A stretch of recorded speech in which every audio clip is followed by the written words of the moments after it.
In war-scarred eastern Ukraine, the military look is all the rage this season, with fatigues and Soviet regalia a must-have for those who dress to impress in the battered crucible of the Russian-backed insurgency. With international brands such as Zara and Levi's pulling out of the fighters' de facto capital of Donetsk, it has created valuable space for local designers who fill boutiques with clothes that reflect the bleaker realities of everyday life. Designer Yulia Morozova, 27, says her most popular outfit for women in this industrial city is a number called the Little Lump of Coal, which she says symbolizes eastern Ukraine. The long black and grey gown is speckled with sparkles and topped off with a translucent scarf decorated in the blue and red motif of the flag of the self-proclaimed Donetsk People's Republic (DPR). The two-headed eagle, the emblem of both the Tsar's and Vladimir Putin's Russia, also features on a locally designed evening gown.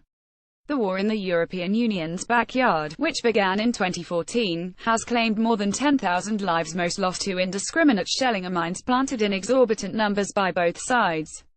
These days, the conflict has calmed to low-intensity fighting in which periodic truces are sometimes broken but eventually peter out. Some southeastern regions of the former Soviet Republic remain firmly under separatist and Kiev claims Russian control. Dressing the young republic clothes have inevitably come to reflect this reality, and the military look, along with old Russian standbys such as designs featuring nesting dolls, loom large in adverts on the high street. Traditional ruses and symbols such as nesting dolls have also appeared in designs on the high street in Donetsk, capital of the self-declared rebel republic in war-torn East Ukraine. Alexei Filipov, AFP. One of Morozova's more eye-catching dresses is called the Young Republic, which is overlaid in white embroidery and has full-length sleeves in the colors of the Donetsk flag. "We all live in a young republic, it is only starting to grow," Morozova explains to onlookers at a special outdoor exhibition of creations by local designers. Another dress features the hammer and sickle design on it because we were all born in the Soviet Union, she says. War reflected in design. Not everyone is so happy about the replacement of global brands by fashion. A Russe former languages student Yelena, now unemployed and unwilling to give her last name for fear of retribution from pro-Russian rebels, walks out of a large Donetsk shopping mall without making a single purchase. These military, pseudo-patriotic motifs, these nesting doll designs, embroidery à la Russe, none of it is quality material. "I do not like any of it," the 27-year-old says. A lack of demand and warfare have simply pushed good clothes out of Donetsk.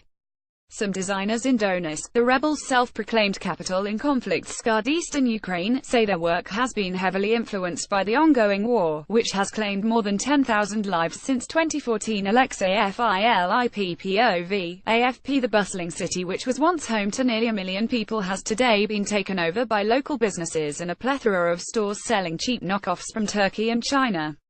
Designer Tatiana Prochenko says her latest style inspiration came 2 years ago when the conflict was claiming lives almost every day.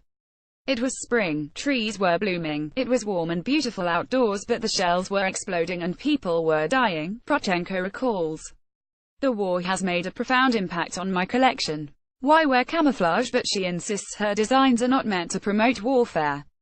The idea is that despite combat, the women of Donetsk remain delicate and feminine.